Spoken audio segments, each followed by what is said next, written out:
महाराजांनी आणि गोरक्षनाथांनी एकत्र तुम्हाला दर्शन दिलं तर त्याबद्दल सांगा ना. जेव्हा मी गुरुशिखरावर जातो आणि एकटाच असायचो त्यावेळेला गोरक्षनाथांच्या इथून एक वेगळ्या सुगंधाच्या लहरी माझ्याबरोबर यायच्या आणि त्या गुरुशिखरापर्यंत मला साथ द्यायची. तिघं बसलेले आहेत तर त्यांनी आपलं रूप पालटायला सुरुवात केली आणि सुवर्ण कांती असलेल्या त्या दत्तात्रयाच्या प्रत्यक्ष समोर पाहून मी स्वतः तिकडे हरवून गेलो.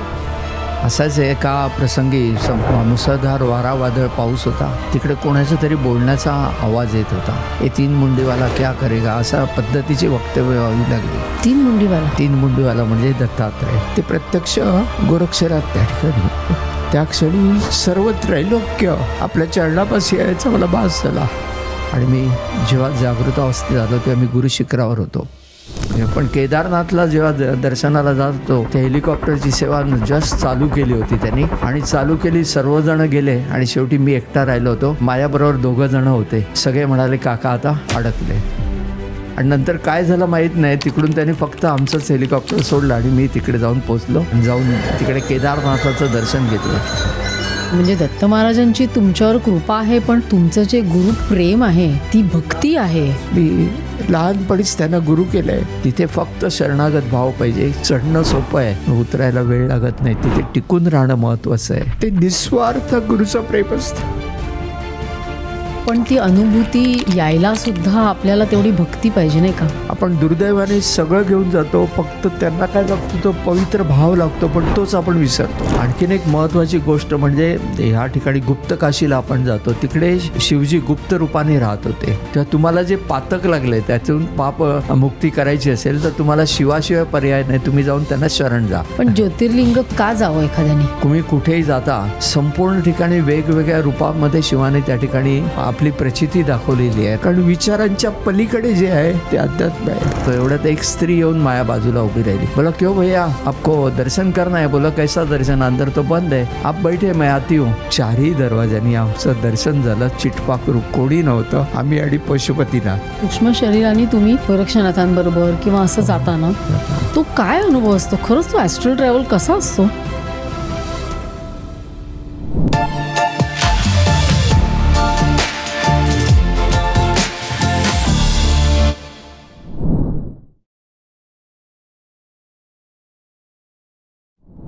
नमस्कार काका, तुमचं सर्व काहीमध्ये खूप खूप स्वागत आहे. नमस्कार. आपल्या गेल्या पॉडकास्टला इतका रिस्पॉन्स झाला, इतक्या लोकांनी प्रश्न विचारले आणि आता मला असं वाटतं दत्त जयंती आहे. दत्त जयंती आली तर त्यामुळे साहजिकच आहे तुम्ही येऊन तुम्हाला जे दत्त महाराजांनी जे काय अनुभूती दिली आणि मला असं वाटतं की महाराजांनी आणि गोरक्षनाथांनी एकत्र तुम्हाला दर्शन दिलं तर त्याबद्दल सांगा ना.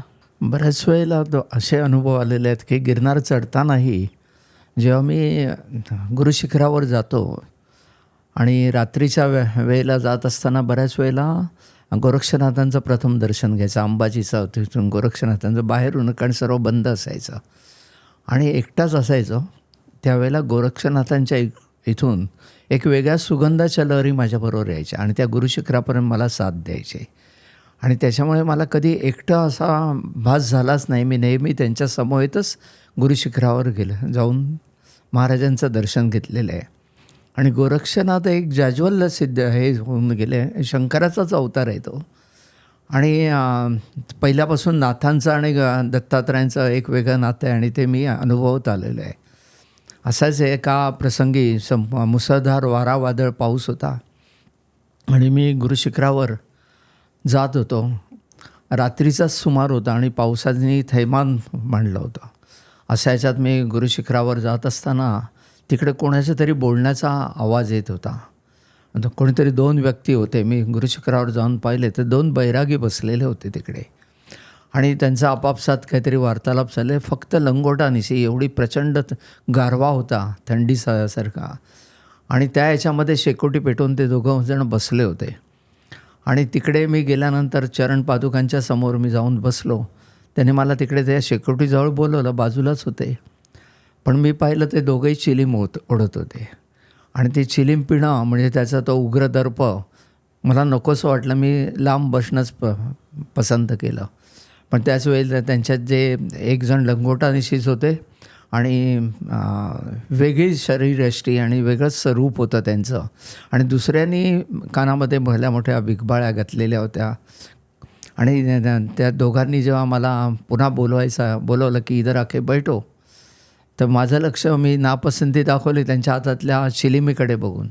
तर त्यांच्या लक्षात आलं आणि जे तेजस्वी जे साधू होते त्यांनी आपल्या हातातली इसका तकलीफ हो रही क्या, त्यांनी उचलली आणि ती शेकोटीमध्ये टाकली. आणि त्यांच्यासमोर त्यांचे जे शिष्य बसले होते त्यांनी त्यांचं अनुकरण केलं, त्यांनी त्यांची चिलीम त्या शेकोटीत टाकली. आणि मग मात्र मी जाऊन निघालो, आणि कारण थंडी एवढी प्रचंड वाटत होती की मी जाऊन त्यांच्यासमोर बसलो. जसा आमचा वार्तालाप सुरू झाला, बरंचसं वार्तालाप करत असताना त्यांनी सर्व माझी माहिती घेण्याचाही प्रयत्न केला. बोलत असताना बऱ्याचशा गोष्टी त्यांनी मला उपदेशपरही सांगत होते. आणि त्याच वेळेला अचानकपणे त्यांच्याबरोबर जे दुसरे शिष्य होते ते एकाएकी म्हणाले, इतने साल से तुम गिरनार पे आ रहे, क्या फ़ायदा हो रहा है तुम्हारा, असं करून अद्वा करून ते बोलायला लागले. आणि दत्तात्रेयांची निर्वसना करू लागले. इधर से कुछ नहीं मिलने वाला तुमको, ऐसा वैसा, ये 3 मुंडीवाला क्या करेगा, अशा पद्धतीची वक्तव्य येऊ लागली. 3 मुंडीवाला? हां, 3 मुंडीवाला म्हणजे दत्तात्रेय. आणि मग मात्र माझा स्वतःवरचा संयम तुटला. मी रागाच्या भरात तुम चिलीम पिओ, दारू पिओ असं करून अद्वा मी बोलू लागलो. आणि मी रागाच्या तिरमिरीत उठून उभा राहिलो. जसा मी उठून उभा राहिलो, जे त्यांच्यामध्ये गुरु होते ते उठून उभे राहिले आणि ते हसू लागले. आणि त्यांनी मला जवळ येऊन, शांत हो जाओ बालक, हे गोरक्ष तुम्हारी परीक्षा ले रहे थे. ते प्रत्यक्ष गोरक्षनाथ त्या ठिकाणी होते. आणि मग दत्तात्रेयांनी मला जवळ घेतलं, डोक्यावरून ममतेने हात फिरवला आणि गोंजारलं. त्या क्षणी सर्व त्रैलोक्य आपल्या चरणापाशी यायचा मला भास झाला. आणि माझा मी नच उठलो, अशीच अवस्था झाली. आणि त्याच ह्याच्यामध्ये त्यांनी मला डोळे मिटायला सांगितले, हात धरला आणि कुठेतरी वायुवेगाने जातो एवढं जाणवलं. मी भीतीने डोळे घट्ट मिटून धरले होते. आणि जेव्हा त्यांनी डोळे उघडायला सांगितले, एक जलाशय होता, त्या जलाशयाजवळ आम्ही जाऊन पोचलो होतो. आणि पाठोपाठच पाहतोय तर वाघावरून गोरक्षनाथांची स्वारी तिकडे आली. आणि आम्ही तिकडे जाऊन तिकडे एका पाषाणावर दत्तप्रभू बसलेत, आम्हाला दोघांना समोर 2 पाषाण होते, तिकडे आम्ही बसलो. आणि एक सफेद गाय त्याच वेळेला अंबरत तिकडे आली आणि महाराजांच्या चरणापाशी बागडू लागली. हरिण होते, राजहंस होते, आणि त्या ठिकाणी वेगळ्या प्रकारचा सुगंधाच्या लहरी येऊ लागल्या. आणि पाहतो तर तिकडे ऋषीमुनी, साधू संत सर्व त्या ठिकाणी जलाशयाच्या भोवती आले आणि महाराजांच्या इथे येऊन त्यांना वंदन करू लागले. आणि मग त्यांनी ब्रह्ममुहूर्तावर महाराजांच्या चरणावर म्हणजे पादुका नाही, रादर चरणावर अभिषेक पूजा करायला सुरुवात केली. रुद्राभिषेक करून अभिषेक करत होते. त्याच्यामध्ये मलाही त्यांनी समाविष्ट करून घेतलं. मी त्यांच्या चरणावर अभिषेक केला, फुलं वाहिली. आणि त्याच्यानंतर त्यांनी आम्हाला उपदेशही दिला, प्रसाद दिला. ते प्रसादाला एक अवीट अशी गोडी होती. आणि हे सर्व झाल्यानंतर मला त्यांनी आशीर्वाद दिला, पुन्हा उपदेश दिला. आणि मग गोरक्षनाथांना म्हणाले, बेटे को गुरु शिखर छोड के आओ. त्यांनी मला पुन्हा त्यांच्या मागे वाघावर बसवलं. आणि मी जेव्हा जागृत अवस्थेत आलो तेव्हा मी गुरुशिखरावर होतो. बाजूची शेकोटी विझली होती, पण चरण पादुकांवर मी वाहिलेली, तिकडे जी त्यांच्या चरणावर फुलं वाहिली त्यातली काही फुलं चरण पादुकांवर होती. आणि त्यांनी दिलेल्या प्रसादाची गोडी त्यावेळेलाही जिभेवर रेंगाळत होती. अशा पद्धतीचं ते दर्शन त्या ठिकाणी घडलं गेलं. हे पहिलं दर्शन ना तुमचं? हो, गोरक्षनाथांच्या बरोबर. आणि हे दोघांचं एकत्रित असं पहिलं दर्शन होतं. अनुभूती बरीच आली, पण अशा रीतीने नेण्याचा प्रसंग वेगवेगळ्या ह्याच्यात आले, पण हे वेगळंच दर्शन होतं. एकदा तुमची महाराजांनी आणि परीक्षा पण घेतली ना, बैराग्याच्या रूपामध्ये. मी पौर्णिमेलाच गेलो असं नाही, कित्येक वेळेला माझ्या अमावस्येलाही तिकडे जाण्याचा योग आला. 14ची रात्र होती आणि त्या रात्रीमध्ये तेव्हा मुसळधार वारा वादळ आणि पाऊस होता. आणि त्या पावसाच्या ह्याच्यामध्ये आणि एक मी स्वतःला वेडापीर का म्हणवतो, कारण वेड्यासारखंच वर्तन होतं ते माझं. जंगलामध्ये केव्हाही कुठेही आणि कसाही घुसायचं. आणि ते एक जीवावर उदार झालेला माणूस कसा असतो की एखाद्या ध्यास लागतो. बेसिकली सायन्सचा स्टुडंट, त्यातून रिसर्च सेक्शन, प्रत्येक गोष्टीला त्या चिकित्सक म्हणा किंवा काही म्हणा त्याच्या मागे धावण्याची एक प्रवृत्ती, आणि ती प्रवृत्ती इथे कामी आली म्हणा. आणि मी त्या ह्याच्यामध्ये 14च्या रात्री मी भर पावसामध्ये जंगलामध्ये घुसलो. आणि जात असताना एवढा प्रचंड वारा वादळ पाऊस आणि विजेंचं तांडव नृत्य होतं की कुठेही कसलाही मागमूस नव्हता. लाईट वगैरे तर काही दिसत नव्हते. आणि अशा ह्याच्यात जात असताना मला भरकटल्यासारखाच झालो. आणि मग मला जाणवलं की मी कुठेतरी आता फसलो आहे आणि कुठेही अंधकार सगळीकडे. आणि त्यावेळेला मला प्रचंड भूकही लागली होती. आणि अशा ह्याच्यात मी पुढे जायचा प्रयत्न करत होतो.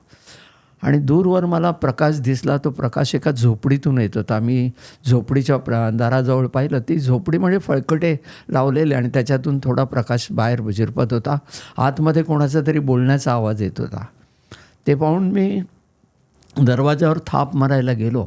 मला थोडा वाटलं की इथे आपल्याला आसरा मिळेल, कारण पावसाने चिंब भिजलो होतो. प्रचंड थंडी वाजत होती. आतमध्ये दरवाजा ठोठावणार तेव्हा आतून आवाज आला की अंदर आ जाओ. मी आत जाऊन पाहिलं, ती संपूर्ण झोपडी धुराने व्याप्त झालेली होती.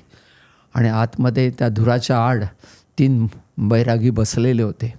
आणि त्याने मला सांगितलं, अंदर आके दरवाजा बंद करो. दरवाजा बंद केला आणि चिलिमीचा त्या गांजा वगैरे काय पीत असतील त्याचा उग्र दर्प माझ्या नाकात शिरला.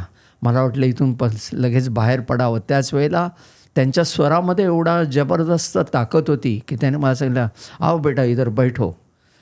त्यांचा आदेश अवहेरण्याची ताकद माझ्यामध्ये नव्हती. मी मुकाटपणे त्यांच्यासमोर बसलो. ते 3 जणं पाहिलं तर त्या ठिकाणी 3 बसलेले आहेत.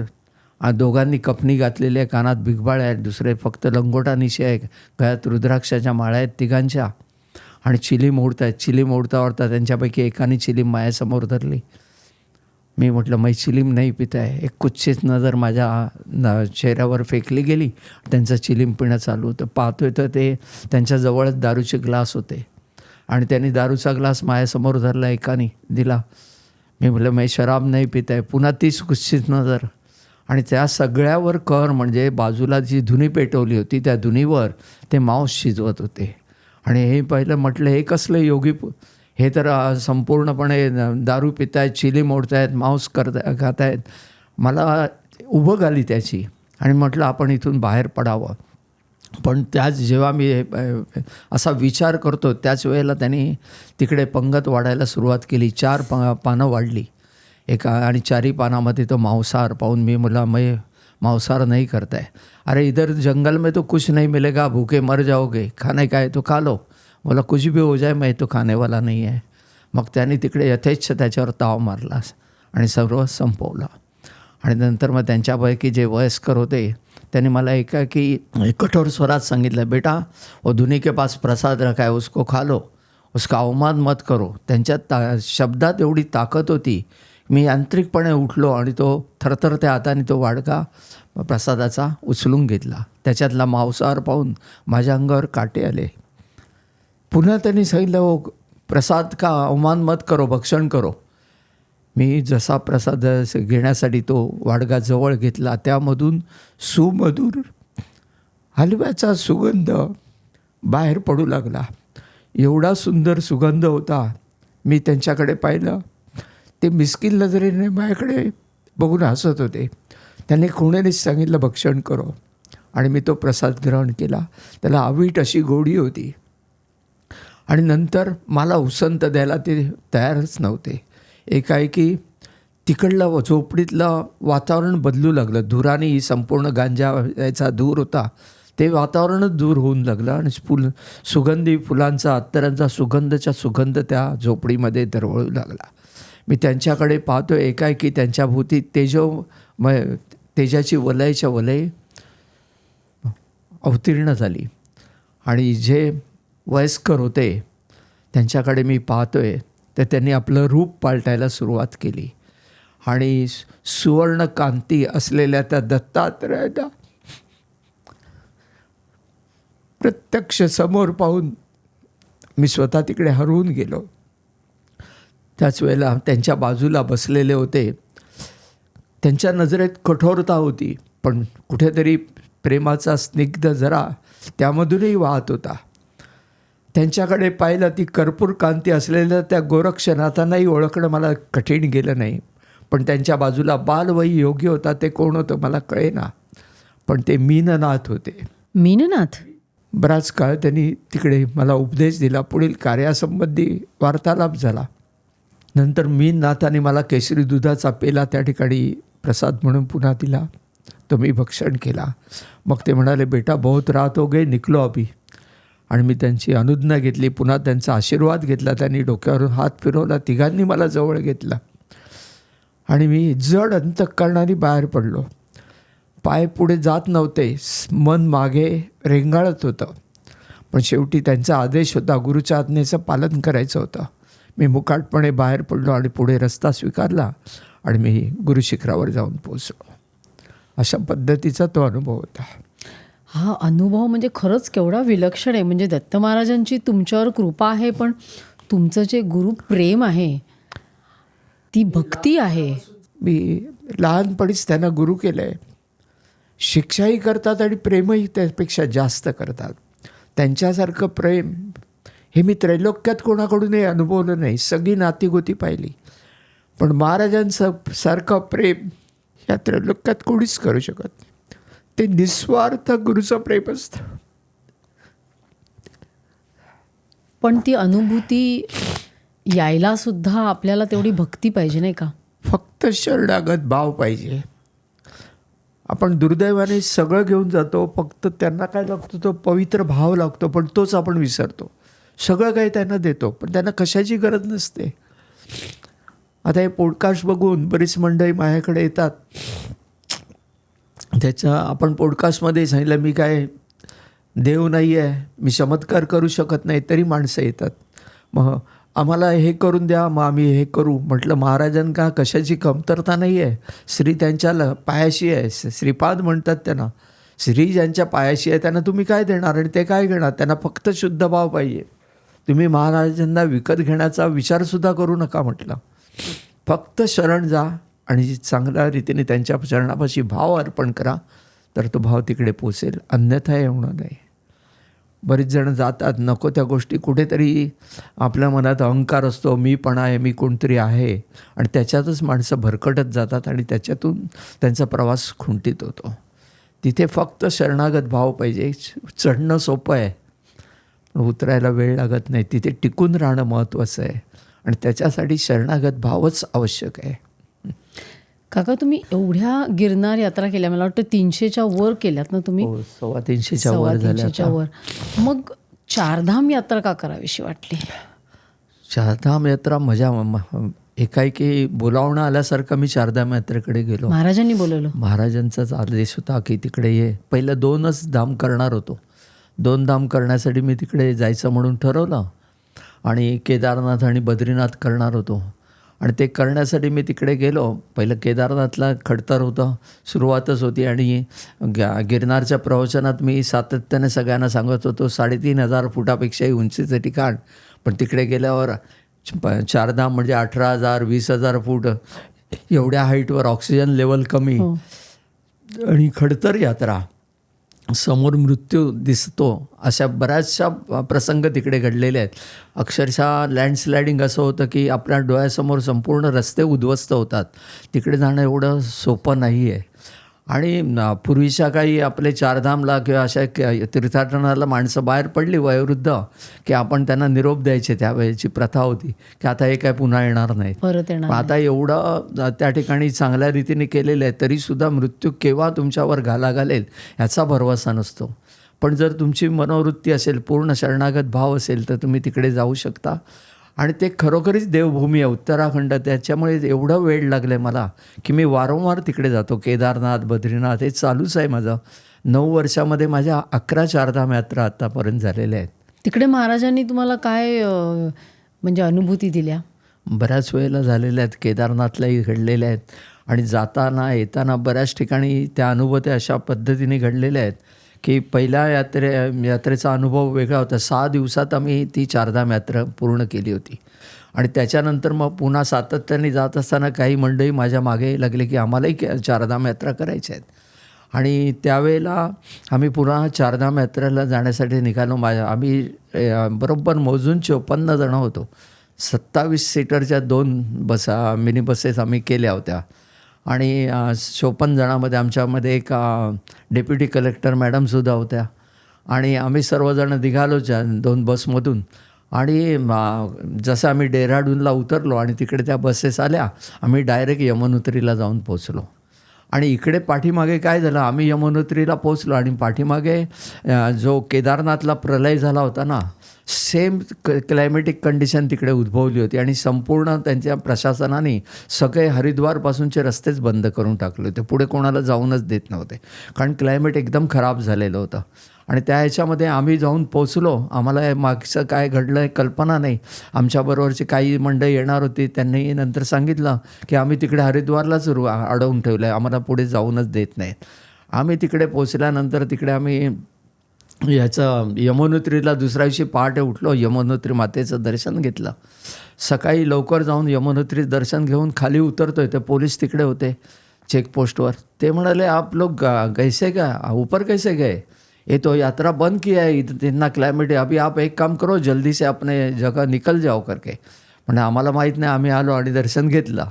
आम्ही उतरलो आणि नंतर दुसऱ्या दिवशी गंगोत्रीचं दर्शन घ्यायचं म्हणून आम्ही पुन्हा निघालो. मध्ये एका ठिकाणी आमचा हॉल्ट होता.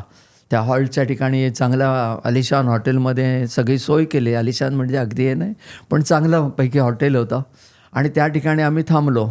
आणि दुसऱ्या दिवशी सकाळी जायचं, पण टी व्हीवर न्यूज येत होत्या की कोणीही बाहेर पडायचं नाही, तिकडे कोणी रस्त्यावर यायचं नाही, संपूर्ण तिकडे क्लायमेट खराब झालेलं आहे. आणि दुसऱ्या दिवशी सकाळी आम्ही ब्रेकफास्टला त्या हॉटेलच्या इथे सगळी जमा झालो होतो आणि एकाएकी महाराजांचा आदेश झाला की आता बाहेर पड. आणि तिकडे त्या डेप्युटी कलेक्टर मॅडम मला दाखवतात, म्हणे बघा काका सगळं बंद आहे, हे आहे. आणि त्याच वेळेला आदेश झाल्यावर मी म्हटलं चला पॅकअप, आपल्याला पुढे निघायचं आहे. ते म्हणतात काका हे बघा हे दाखवत आहेत. म्हटलं काय नाही, मला महाराजांचा आदेश आहे, आपण जायचं. आणि त्या याच्यामध्ये आम्ही बाहेर पडलो, सगळे आनंदात आले आणि बाहेर पडलो. आणि हर्षलला आमची मध्ये एका चेकपोस्टवर आमची गाडी अडवली आणि त्या दोन्ही बसेस. तर मी जाऊन सांगितलं मग आम्हाला हर्षिलला जायचं आहे. त्यांना काय वाटलं माहिती नाही, त्याने आमच्या दोन्ही बसेस सोडल्या आणि हर्षिल न करता आम्ही डायरेक्ट गंगोत्रीला पोचलो. त्या आजूबाजूला बर्फाचा पाऊस पडत होता. गाडीमध्ये आमच्याबरोबर काही लहान मुलं वगैरे होती, वयस्कर होते, 84 वर्षाचे गृहस्थही आमच्याबरोबर होते. आणि बाहेर पाऊस पडतो आहे बर्फाचा. सगळे खुशी झाले कारण असा पाऊस त्यांनी पाहिलाच नव्हता. संपूर्ण हिरवीगार वनश्री आणि बाजूला बर्फ पडते. त्या ह्याच्यामध्ये मी त्यांना म्हटलं चला पहिले बाहेर पडा आणि दर्शन घेऊन या. आणि मी पुढे निघालो आणि खाली बर्फाच्या लादी होत्या. ह्याच्यामधून चालता चालता बरीच जण ते वयस्कर पडले, मुलं पडली, सांभाळून कसे बसे ते पुढे येत होते. मी गेलो गंगोत्री मातेच्या मंदिरापाशी, जाऊन दर्शन घेतलं. तिकडले पुजारी ओळखीचे होते. ते म्हणाले अच्छा हो गया प्रमोद भाई आ गए, अभी मैं बंद कर रहा हूँ, ऊपर से इंस्ट्रक्शन आए पूरा बंद करने का है, मैं बंद कर रहा हूँ, आप दर्शन ले लो. बोला मेरे सब साथी लोग आ रहे हैं 50 आप कृपा करके थोडा रुकिए, उनको भी दर्शन. आणि बाकीचे काही मुलं धावत माया मागे आली, त्यांना पाठवलं. म्हटलं सगळ्यांना पुढे पिठाळा. आणि ती सगळीजण मंडळी पुढे आली. बर्फात पडतायत, उठतायत, धावतायत, असं करून त्याने गंगोत्री मातेचंही दर्शन घेतलं. सगळ्यांचं दर्शन झालं. 2 धाम झाले. बाहेर मंदिरातून उतरलो आणि बुटामध्ये पाय घालतोय, त्या बूट संपूर्ण बर्फाने भरलेले. आम्ही नेसत्या वस्त्रानिशी, कारण संध्याकाळी पुन्हा जायचं होतं म्हणून नेसत्या वस्त्रानिशी आलो. संपूर्ण आम्ही भिजलेलो. प्रचंड थंडी आणि पाऊस.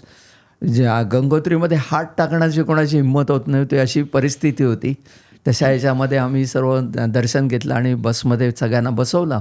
आणि धराली आता जे गाव वाहून गेलं ना रिसेंटली आत्ता झालं, संपूर्ण गावच्या गाव वाहून गेलं. खाली मिलिटरी कॅम्प होता तो गेला. त्या एका गावातले 300 माणसं अक्षरशः त्या चिखलामध्ये धडकले गेली. 11 जवानसुद्धा तिकडे धडकले गेले. अशी सर्व परिस्थिती त्या गावाच्या. इथे आम्ही एक हॉटेल होती, त्या हॉटेलजवळ आम्ही थांबलो. म्हटलं काहीतरी नाश्ता वगैरे जेवूया थोडंफार आणि निघूया, कारण लहान मुलंही होती. तिकडे जे मिळालं, कारण सगळं बंद होतं, आणि जे मिळालं ते खाल्लं आणि आम्ही पुढे निघालो. तो मध्येच लँडस्लायडिंगमुळे 4-1 किलोमीटर आम्ही गेलो असेल हार्डली, आणि तिकडे लँडस्लायडिंगमुळे पुढचे रस्ते बंद पडले होते. आणि तो ड्रायव्हर काय पुढे जायला तयार नव्हता आणि मागे यायलाही तयार नव्हता. आणि बर्फाचा पाऊस पडतो आहे, ह्याच्यात आमच्या दोन्ही गाड्या तिकडे अडकल्या आणि बाहेर पडायची शक्यता कमी वाटू लागली. तिथे अशी अवस्था झाली होती की मुलांना आता बाहेर मागे न्यायचं, कारण कोणाकडे कपडे लत्ते काही नव्हते, काय करावं ते कळत नव्हतं. आणि त्याचबरोबर आमच्या परिवारातल्या एका सुनील म्हणून आहे, तर त्याला नेमकं चेस्ट पेन व्हायला लागल्या, अनइझी वाटायला लागलं, असं वाटत होतं की त्याला आता अटॅक येणार. अशी सगळी परिस्थिती तिकडे उद्भवली होती.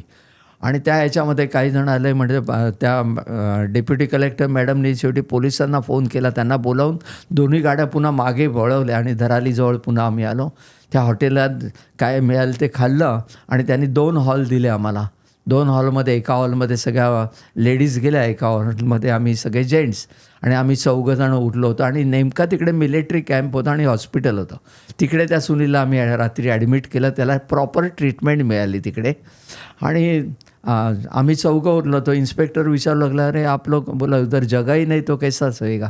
त्यांनी एका हॉटेल उघडलं, आम्हाला 4 4 बेड दिले आणि तिकडे आम्ही झोपलो. सकाळी पाहतो तर सुनील पुन्हा येऊन आमच्याबरोबर जॉईंट झाला, त्याला एकदम ओके वाटत होतं.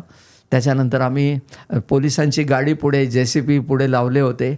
आम्हाला कसंही करून त्यांनी त्या ह्याच्यातून बाहेर काढलं आणि आम्ही गुप्तकाशीला जाऊन पोचलो. मग दुसऱ्या दिवशी केदारनाथचं दर्शन. पण केदारनाथला जेव्हा दर्शनाला जात होतो, त्या हेलिकॉप्टरची सेवा जस्ट चालू केली होती त्यांनी, आणि चालू केली, सर्वजण गेले आणि शेवटी मी एकटा राहिलो होतो. आणि माझ्याबरोबर 2 जण होते. सगळे म्हणाले काका आता अडकले. पण त्यांनी डिक्लेअरही केलं होतं की आता हेलिकॉप्टरचं उडणार नाही म्हणून. आणि नंतर काय झालं माहीत नाही, तिकडून त्यांनी फक्त आमचंच हेलिकॉप्टर सोडलं आणि मी तिकडे जाऊन पोचलो. आणि जाऊन तिकडे केदारनाथाचं दर्शन घेतलं. पण त्यावेळेपर्यंत पुन्हा हेलिकॉप्टर सेवा ही बंद पडली होती. आणि तिकडे -3 टेम्परेचर होतं. तिकडे राहायला कुठे रूम नव्हतं. म्हणजे एका ठिकाणी एक रूम मिळाला, साधारण 20 बाय 20चा असा रूम होता. त्याच्यामध्ये आम्ही 33 जण राहिलो. बाकीचे काही इकडे तिकडे करून त्याने ॲकोमोडेट केलं. आणि त्या रात्री तिथे झोपायचं म्हणून सगळेजण झोपले. आमच्यापैकी एक जो वयस्कर आहेत, बेबीताई म्हणतो आम्ही त्यांना, तर त्या ठिकाणी त्यांचे मिस्टर दोघंही होते. आणि त्यांना एकदम सफोकेशन व्हायला लागलं, अनइझी वाटू लागलं, आणि त्यांना कळेना काय होतं आहे ते. आणि मी नेमका वेगळ्या ट्रान्स अवस्थेत गेलो होतो. जेव्हा ते मला हलवत होते मी उठायला तयार नव्हतो, कारण त्यावेळेला मी केदारनाथ मंदिरात मनाली पोचलो होतो आणि तिकडे अभिषेक माझा चालू होता. आणि हे मला उठवतात, मी उठे ना. मग शेवटी मी उठलो आणि मी पाहिलं, ते म्हणाले बेबी त्यांना असा त्रास होतो. मी त्या तंद्रीत मी त्यांना म्हटलं काय होणार नाही, त्यांना बरं वाटेल, तुम्ही चिंता नका करू, बाहेर डॉक्टर आहे, त्यांना घेऊन जा. आणि मी पुन्हा तिकडे ह्या अवस्थेत गेलो. त्यांना कळेना काका असं कधी वागत नाहीत, असे विचित्र का वागतायत. आणि मग त्यांनी बाहेर पडले. म्हणजे एवढ्या रात्री जाणार कुठे, कारण बाहेर बर्फाचा पाऊसही पडतो आहे. आणि त्याच वेळेला एक पिट्टू तिकडे आला. पिट्टू अगदी बारीक होता आणि ह्या बेबीताई जरा शरीराने व्यवस्थित होत्या. तो पिट्टू आला, यांनी विचारलं एकाने, बाबा ह्यांना घेऊन तुम्ही इथे डॉक्टर कुठे आहे? बोला नीचे आहे डॉक्टर. बोला इनको उधर लेके जाना है. बोला मैं लेके जाता हूँ. ते बेबीताई विचार करू लागला की आता हा मला कसा घेणार, हा इथेच पडेल. पण तो म्हणाला कुछ चिंता मत करो आप बैठे. आणि त्यांनी ह्यांना उचललं आणि जसा उचललं आणि न्यायला सुरुवात केली, त्यांची नजर अवकाशात गेली.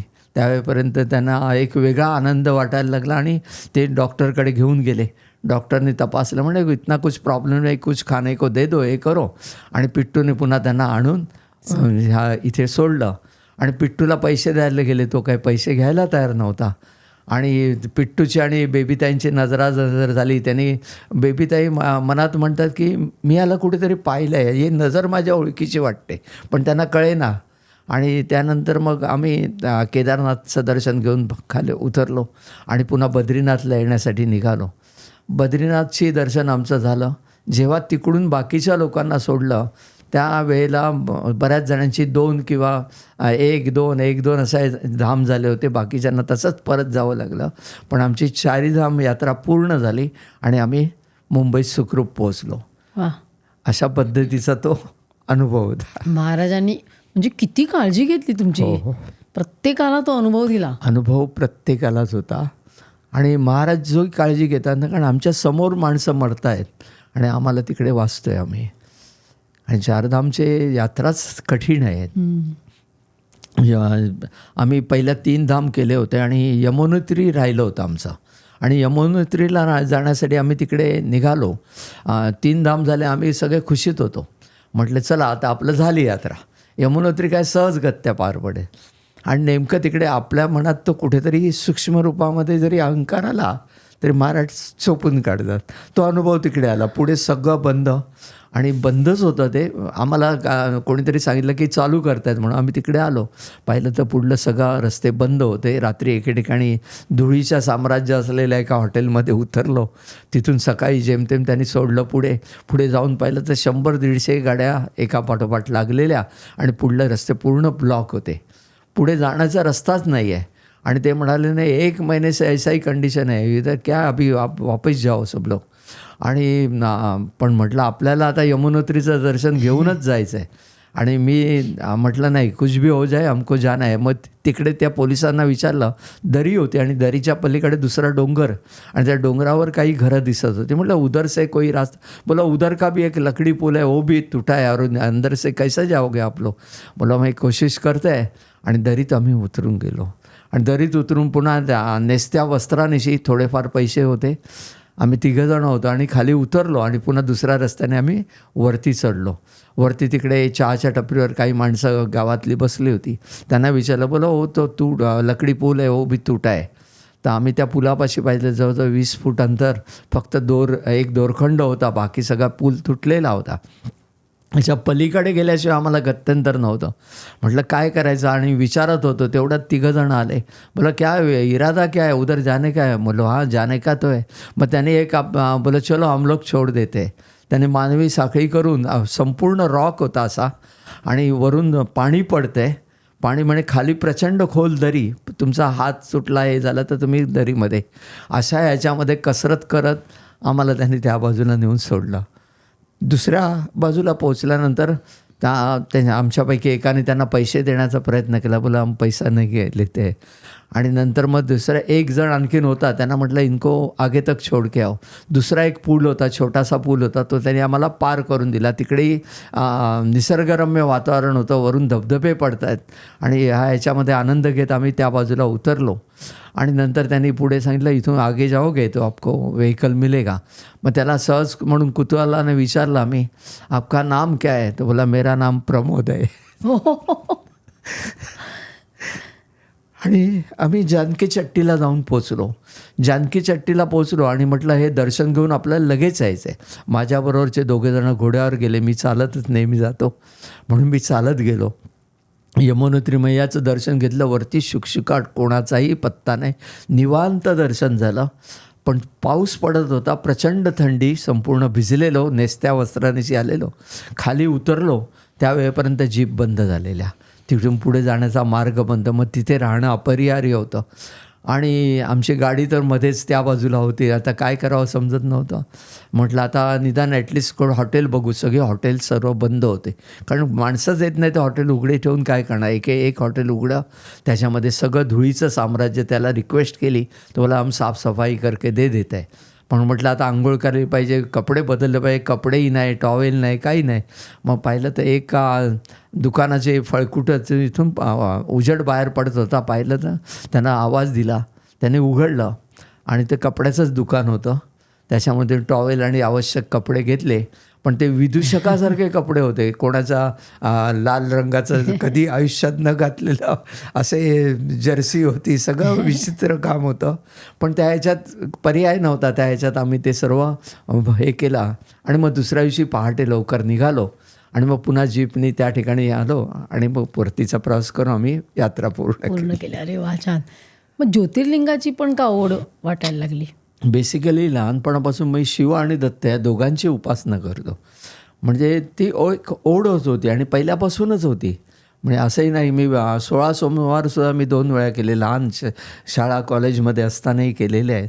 त्यामुळे ती ओढ तर प्रचंड होतीच आणि त्या ओढीमुळे कदाचित मी त्या बाजूला खेचला गेलो असेन आणि चारधाम करता करता मनामध्ये आलं चला आपण करूया. आणि आता ही 9 वर्षातली माझी 9वी 12 ज्योतिर्लिंग यात्रा पूर्ण होते.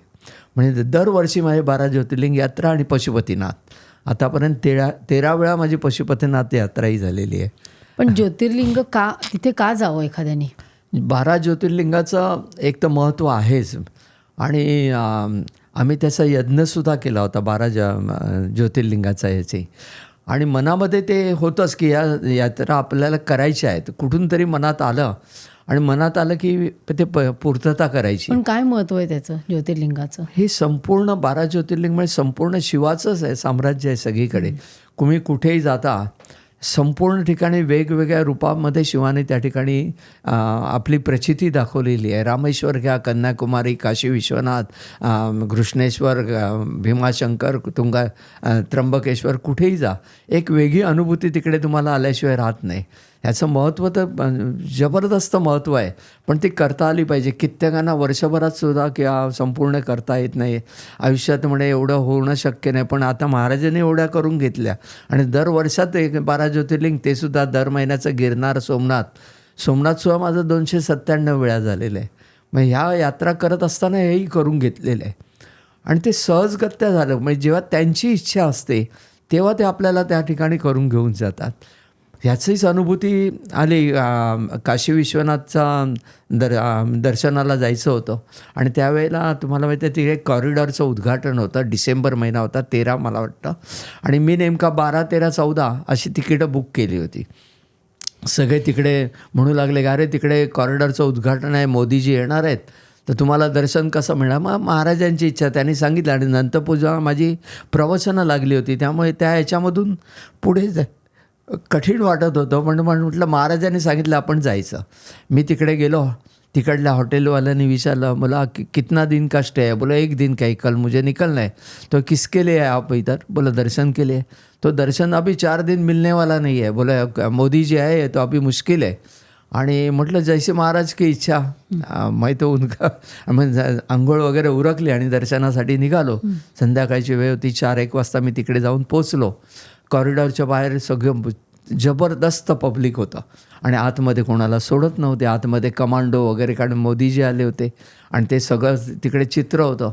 आम्ही बराच काळ तिकडे रेंगाळलो, सगळ्यांना विचारलं पण बोललं नाही अभि तो 3-4 दिन तो मुश्किल आहे.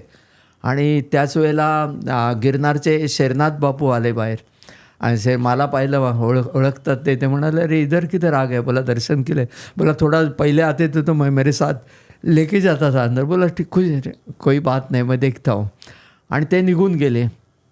नंतर मी विचार केला की आता आपण इकडे आलो आहे तर आता इथे जर दर्शन होत नसेल तर ॲटलिस्ट गंगा आरती तरी अटेंड करूया. म्हणून मी निघालो आणि त्याच वेळेला एका फुलाच्या स्टॉल्स असतात त्यांनी मला बोलवलं. अरे भाई साहब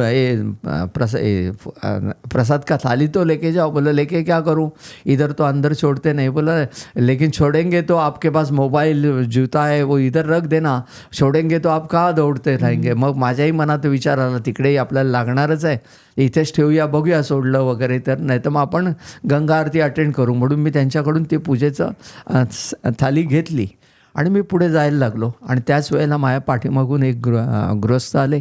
त्यांनी सफेद पायजमा आणि केसरी रंगाचा झब्बा घातलेला, शेंडी होती आणि ते पुजाऱ्यासारखे वाटत होते आणि चेहऱ्यावर एक वेगळा तेज होता. आणि माझ्याकडे बोला कहाँ जा रहे है, पूजा के लिए? बोला कि इधर अंदर तो कोई छोड़ते नहीं है. ते हसले माझ्याकडे बघून. बोला क्यों नहीं छोड़ते, आओ मेरे पीछे आओ. आणि मी त्यांच्या मागे गेलो. तिकडे दोन्ही बाजूला आतमध्ये मोदी जे असल्यामुळे दोन्ही बाजूला इन्स्पेक्टर आणि पोलिसांच्या रांगा होत्या असं बसलेले आणि मधला रस्ता बंद केलेला. आणि ते बोला मेरे पीछे आते रहने का. आणि मी त्यांच्या मागोमाग जातो आहे आणि जणू काय ते पोलीस आणि इन्स्पेक्टर ते ब्लँक झाले होते आणि त्यांच्या समोरून आम्ही दोघंही गेलो. कोणी आम्हाला अटकलंही नाही आणि आम्ही दोघंही त्यांच्या समोरून आत गेलो. तिथे गेल्यानंतर पुढे म्हटलं सुटलो बाबा आता आत जाऊ. पण थोडे पुढे जाऊन पाहिलं तर कॉरिडॉरच्या बाहेर ह्यांचा चेकपोस्ट होता मिलिटरीचे कमांडोचा. म्हटलं आता इथे काय धडकत नाही. पण तिकडेही तीच अवस्था. ते पुढे मी मागे. कोणी आम्हाला अटकलं नाही. आम्ही दोघंही आत जाऊन आत कॉरिडॉरमध्ये पोचलो. काही कमांडोज इकडे तिकडे फिरताना दिसले पण आम्ही निवांतपणे आत गेलो. आतमध्ये संपूर्ण शुकशुकाट होता. आम्ही काशी विश्वनाथ मंदिरापाशी जाऊन पोचलो. त्याने मला खुणे सांगितलं जाओ दर्शन करो. आणि मी अक्षरशः वेडा झालो. खाली जाऊन त्याच्यावर शिवलिंगावर डोकं ठेवलं. मनसोक्त रडलो. आणलेले बिलोपत्र सगळं तिकडे वाहिलं. पूजा केली. बाहेर आलो. निशब्द होतो. आणि त्यांनी माझ्याकडे पाहिला. बोला चलो उधर दिखाता हूँ कुछ. आणि त्यांनी त्या ठिकाणी ज्ञानवापी आता मस्जिद केली आहे. ते ज्ञानवापी मंदिर होतं तिकडे. तिकडे ह्याचं नंदीला तोडण्याचा यवनांनी प्रयत्न केला होता त्या ठिकाणी. आणि तो नंदी आजही तिकडे आहे त्या मंदिराच्या समोर. आता त्याच्याबद्दलही चाललं आहे. सगळं ताब्यात घेतलेलं आहे. पण त्याच्यासमोर नंदी बसलेल्या अवस्थेत म्हणजे नंदी को तोडणे का काफी कोशिश किया कुछ हुआ नाही बोलते आहे. आणि ती बाजूला विहीर होती. विहीर अक्षरशः एवढीच जास्त मोठी नाही आहे. बोला इसमें बहुत गहनता आहे. अहिल्याबाई होळकरांचा इतिहास सांगितला काही त्यांना शिवाने इथे आल्यानंतर दृष्टांत दिला स्नान करू नये आणि या ठिकाणी बस. आणि तेव्हा त्यांनी काही शिवलिंगाची हे दाखवली आणि एक शिवलिंग महाकालेश्वरला आणि एक इकडे स्थापन करून घेतलं त्यांच्याकडून. अशा पद्धतीचं त्यांचं वक्तव्य होतं. बोला इसका महत्व बहुत आहे. पूर्वीच्या राजांची वगैरे त्यांनी हकीकत सांगितले. कोई भाई मन्नत मांगो ये तुम्हारी मन्नत पूरी हो जाएगी. बोला इधर इसको प्रदक्षिणा मारो कुएं को.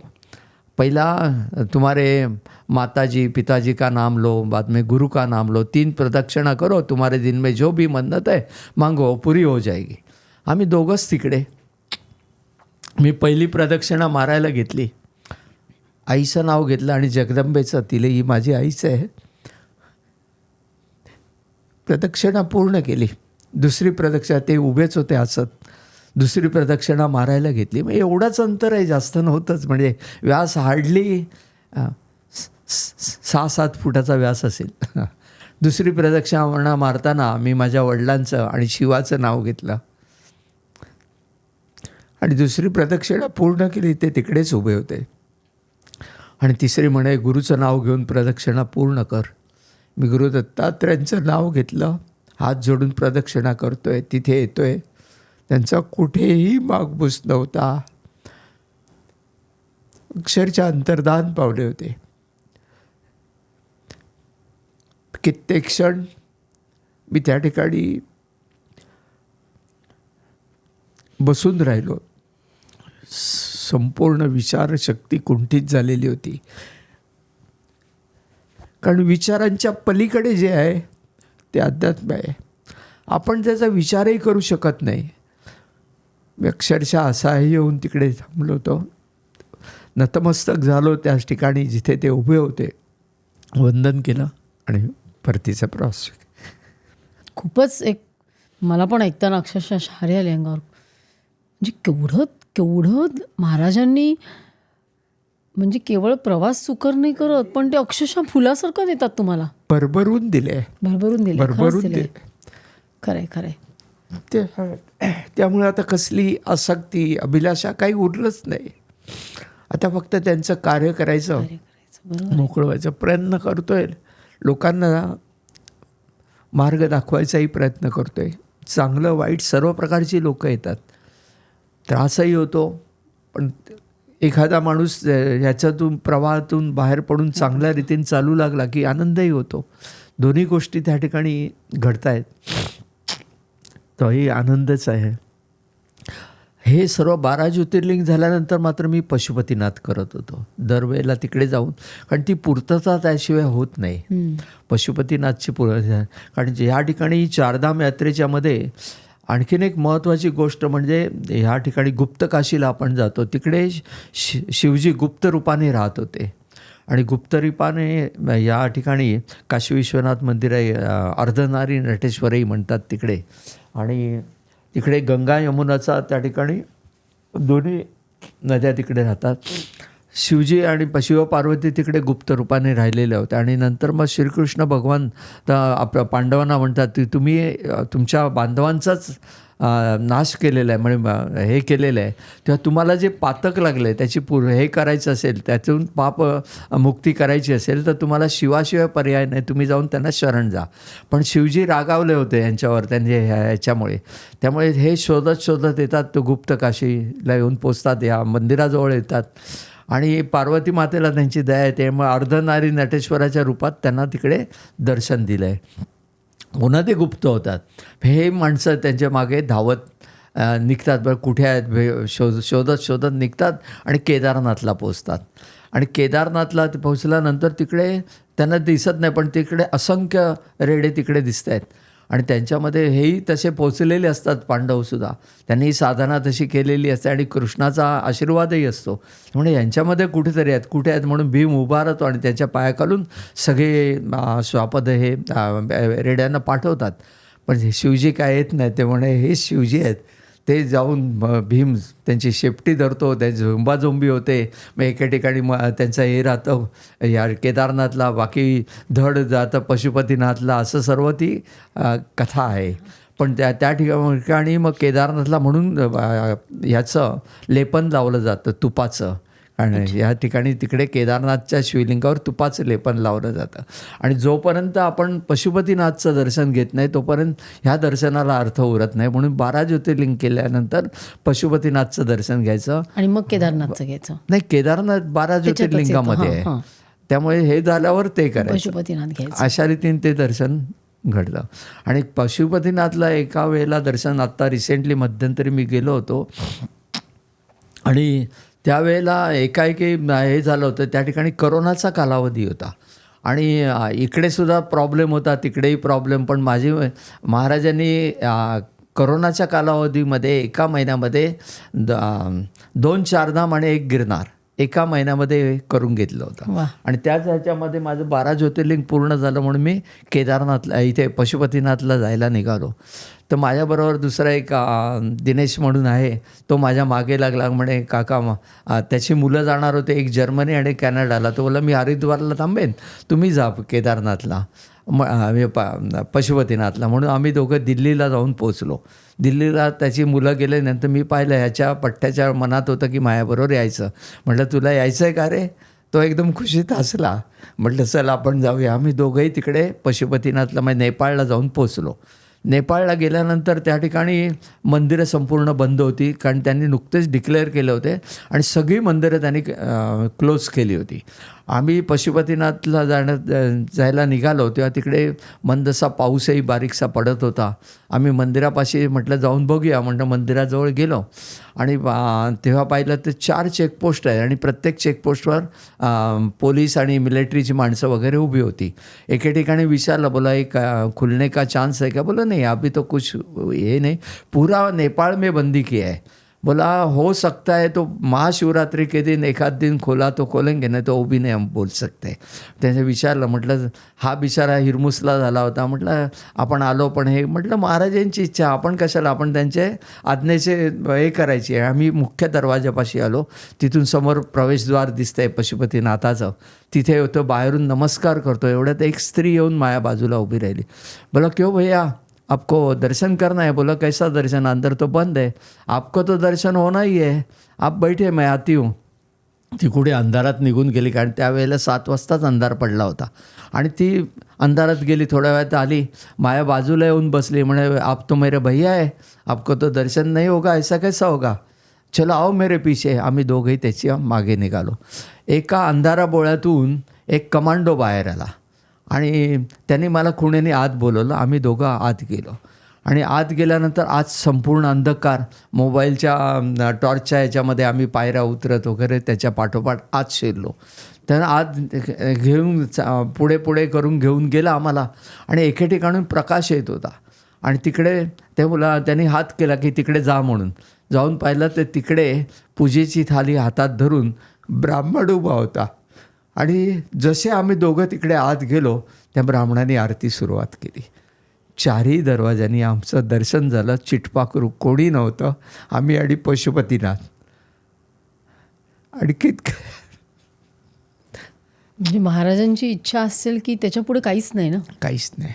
आणि ते नेणार जे तुम्हाला आणि मिळवायचं घरवून ते घेणार शाश्वत सगळं. म्हणतो ना मी, जे शाश्वत आहे ते हे आहे. बाकी धन दौला पैसा, कोणी 1 लाखाचा फ्लॅट घेतला, कोण म्हणतं आम्ही 3 लाखाचा बंगला बांधला, सगळं इथेच ठेवणार आहात. 2-2, 3-3 गाड्या, पैसा सगळं इथे राहणार आहे. जे जाणार आहे ते शाश्वत. म्हणून मी वारंवार सांगतो, शाश्वताची कास धरा. आणि शाश्वताची कास धरायला साधं सोपं लागतं. तुमचं निर्मळ मन त्या ठिकाणी ठेवावं लागतं, ते अर्पण करावं लागतं, तरच तुम्ही तिकडे जाऊ शकता. अन्यथा होणं नाही. खरंय. काका, तुम्ही कैलाश मानसरोवरला पण तिकडे जाऊन तुम्ही दत्तयाग केलात ना? हो. आणि ते सुद्धा नेमकं मला वाटतं पौर्णिमेच्या दिवशी. पौर्णिमा ॲक्च्युली पौर्णिमा माझी गिरनारला असते आणि त्यावेळेला सगळेजण म्हणत होते आणि ते दिवस येत होते पौर्णिमेला जायचं का. म्हटलं आपली ते नाही, काकांची पौर्णिमा आहे. मी म्हणत होतो माझी पौर्णिमा आहे. आणि रात्री म्हणजे पहाटेच्या सुमारास मला दृष्टांत झाला आणि प्रत्यक्ष महाराजांनी सांगितलं, पौर्णिमा आहे तर मी इकडे, तुला काय वाटलं मी फक्त गिरनारलाच आहे का, मी तिकडे नाही आहे का, जा तिकडे, मी तिकडे सुद्धा आहे आणि तुझी गिरनारवारी होईल, तू काळजी करू नकोस. अशा पद्धतीचा संवाद झाला. मी लगेच तात्काळ तयारी केली आणि पौर्णिमेला 2 दिवस आम्ही कैलास मानसरोवर जवळ थांबायचं असं ठरवून निघालो होतो आणि त्याप्रमाणे ती 14 दिवसांची यात्रा होती. पण आम्ही यात्रेला निघालो, जवळजवळ 40 जण माझ्याबरोबर होते आणि यात्रेला निघालो. काठमांडूपासून यात्रा सुरू केली. प्रत्येक एक टप्प्याटप्प्याने आमची यात्रा असते, पण त्या ठिकाणची आपल्या लोकांना ती सवय नसते. जशी हाईट वाढते तशी ऑक्सिजन लेवल कमी होत जाते आणि त्याच्यामुळे तुम्हाला तो त्रास होतो आणि तो त्रास होत असताना बऱ्याच जणांचे डोकं दुखायचे. आमच्याबरोबर 3 डॉक्टर्स होते परिवारातले आणि रोज सकाळी बसायचं ह्याच्यात आम्ही पुढे जायचो आणि सगळ्यांना गोळ्या घ्यायला त्यांनी सांगितलं होतं. सगळेजण गोळ्या घेतात, हे करतायत, पण त्रास कमी होईना. माझं एकच काम असायचं, संध्याकाळी कुठे आम्ही थांबलो की सगळे कोणाचं डोकं दुखतं आहे, कोणाचं प्रॉब्लेम होतं आहे, सगळंच प्रॉब्लेम. मग प्रत्येकाला विचारपूस करायची, डोक्यावर हात ठेवायचा, पुन्हा त्यांना मोटिवेट करायचं, पुढे न्यायचं. असं करत करत आम्ही त्यांना ह्या कैलास मानसरोवरपर्यंत घेऊन गेलो. आणि विशेष म्हणजे त्या एवढ्या याच्यामध्ये कोणी आंघोळ करायलाही तयार नव्हतं, कारण एवढी चिल्ड वातावरण होतं. पण माझी मात्र महाराजांनी रोजची आंघोळ करून घेतली. त्या थंड पाण्यातसुद्धा माझी आंघोळ झाली होती. आणि तिकडे मी म्हटलं आता आपण तिकडे यज्ञ करायचा आणि यज्ञ करायला आम्ही जागा बघतोय. ते ईशान्यवाले आहेत ना कोणते, तर त्यांच्या ह्याच्यामध्ये तंबू त्याने उभारलेला होता. तिकडे आम्ही दत्तयाग केला.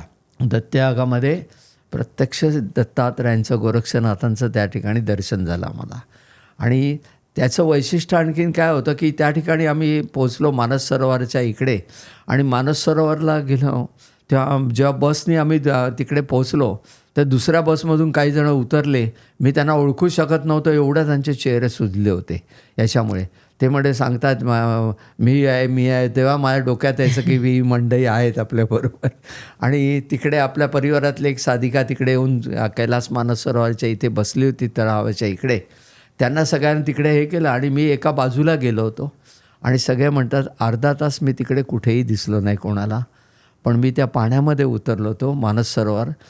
आणि महत्त्वाचा पार्ट म्हणजे आपण सगळेजण बोलतो की कैलास मानसरोवर वरून चढून जायचं, हे करायचं, पण तो रस्ता तिथून नाहीच आहे. तो कैलास मानस सरोवरामध्ये उतरून आतून, कारण तुम्ही जर पाहिलं त्या मानस सरोवरामध्ये कित्येक देवदेवता त्यांच्या दर्शनासाठी येतात, ताऱ्याच्या रूपात येतात, खाली लुप्त होतात. ते कुठे जातात?